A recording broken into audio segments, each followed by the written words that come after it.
I looked on the internet and I couldn't find a video that showed how to put together this particular roof rack on the 159 ProMaster, and so that's why I'm making this video, just to try and put something out there.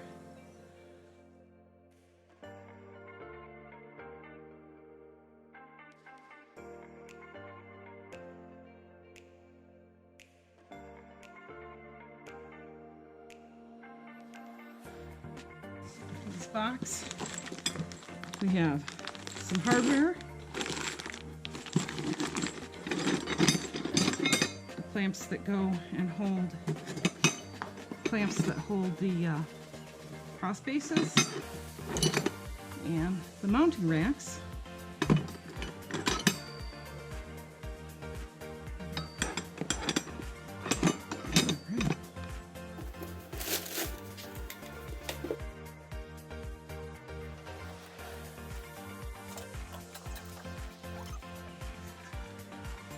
An angle on one side, a couple of mounting brackets, and some hardware to go along with that. All right, had time to dig through the boxes, and I did find a installation guide, and the first 3 steps of assembling the rack itself are the same for all of the different kinds of vehicles, and they just send you different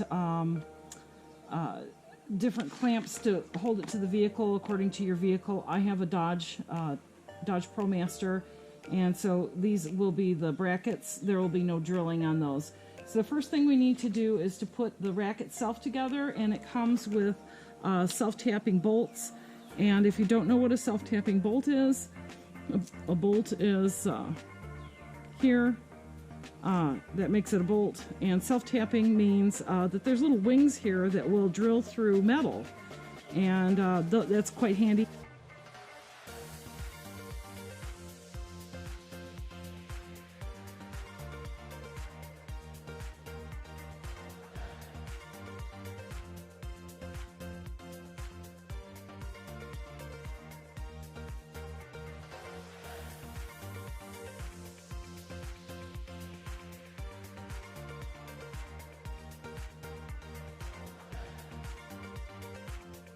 I think we are going to have to redraw. Okay, this one's open already now.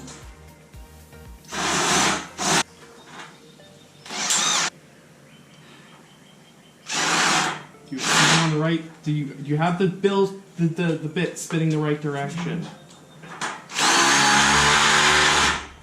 That really helped. Yes, if you put the bit in the right direction.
There it is.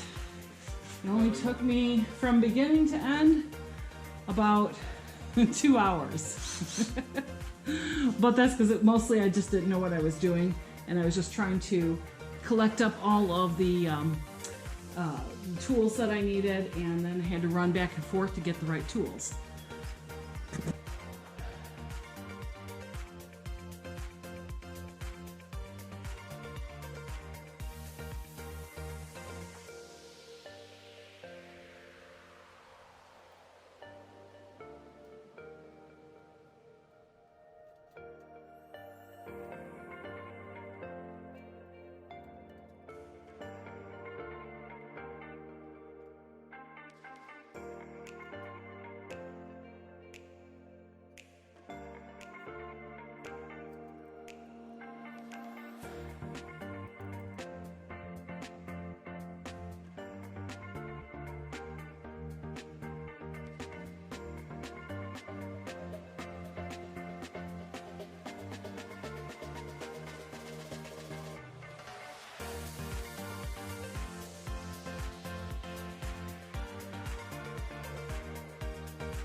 Okay, now that we have the rack assembled and the windscreen attached, we're going to go ahead and start building the brackets that hold the rack on top. And so these will sit upright and the rack will sit in there front to back. There's 4 of them. You can opt to get 2 more if you're going to be putting heavy things on top of your roof. I'm not. I'm just planning on having my solar panels up there and maybe a kayak, but that shouldn't be too much weight. We're going to put these on. They will match up. If you get them the wrong way, they don't match up. There's really kind of just one way to put. I suppose you could put them on this way, but don't do that. And all you have to do is put your bolts in there and lock nuts on the back. One thing I should say, there are a couple of different sizes here in the package, so you do want to use the shortest ones for this. Okay, let's get that done.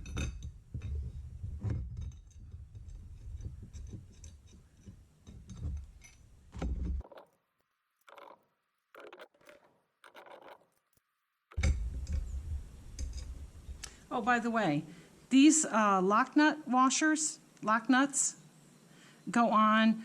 You can see a little white in there. I think that's wax, and so that, and it has a little bump up on the outside of the washer. That goes up. That's how that goes. Like.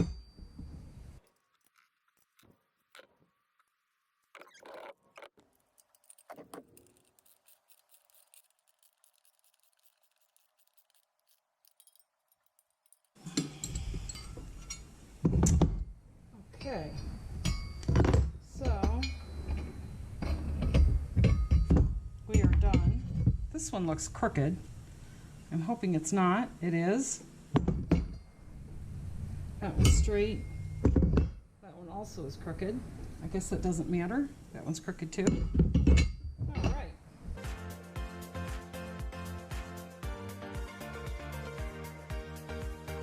Thanks. Dry fitting it here, and I noticed there's also some dirt up here, so I'm gonna go ahead and clean that up before I install. But there's what the brackets look like. You see in there, these aren't tightened down, of course, and then so when I bring up the there's the rack there. When I bring it up, we're gonna put it right into these channels, and then we have to drill holes in the rack itself and feed the bolts through, and do that 4 times, and then we're done. Okay. Okay, so on the bottom of the rack holders, they include these little pads to put here. I don't know. I don't think they actually tell you if they want them on there or if they want them on here. But I think that the whole idea is that this lifts up. When it screws in, it lifts up and holds it in place. So I'm going through and I'm going to put a couple layers of duct tape on there because I'm not real wild about the thought of that metal riding right on top of the vehicle and just kind of the wear that would be in there. So I'm just going to put a couple layers of duct tape in there. It may help, it may not.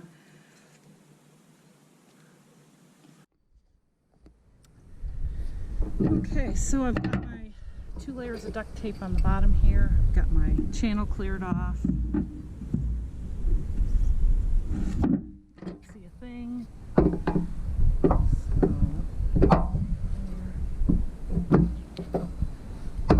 Take these sticky pads, put those on. Okay. Those got blown away. I'll pick those up later.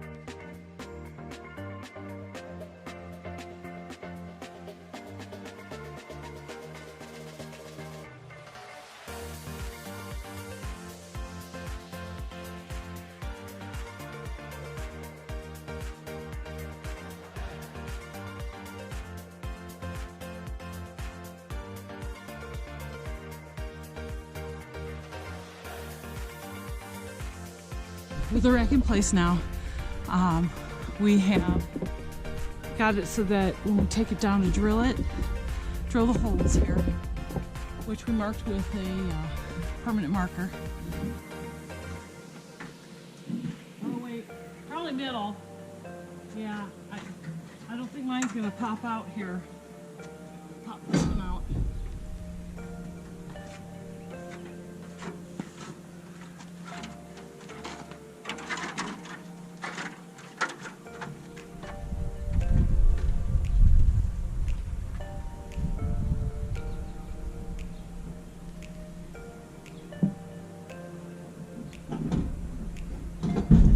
Perfect. Let me see.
All of the bolts in, and it was a little bit of a work job to get it done. We decided we were going to put the bolt head side this side and the nut on the other side here, and so that if it were to start to come loose, we would be able to see it because we could see the nut coming loose. So now all I'm going to do is, because we had to re-drill some holes, I'm going to clean off the metal filings. I have seen that other van lifers have made the mistake of leaving the metal filings there, and it has rusted everything. And I also noticed, well, when I get back up here and put on my solar panels, I'm going to go ahead and do some recaulking here. I don't know, that just doesn't look really good to me. But I love the roof rack. Okay, here's the final walkthrough of the Topper brand rack and wind deflector for the Promaster 159 high roof. I was impressed that I knew nothing about installing roof racks, and it was a fairly simple and straightforward process. Follow the instructions. The rack itself is very sturdy, and I'm just very pleased with the quality of it for the price. It ran about just under $400, and it came on time, and the people were really helpful when I had questions. Here on the back, you install this roof rack so that it hangs over the back of the van just a little bit, so when you load a ladder or a kayak or something, it doesn't bump the back top of the van or the lights. Overall, I'm really pleased with the quality of this topper, and I look forward to using it and putting my solar panels on the top, and it servicing me for a good long time.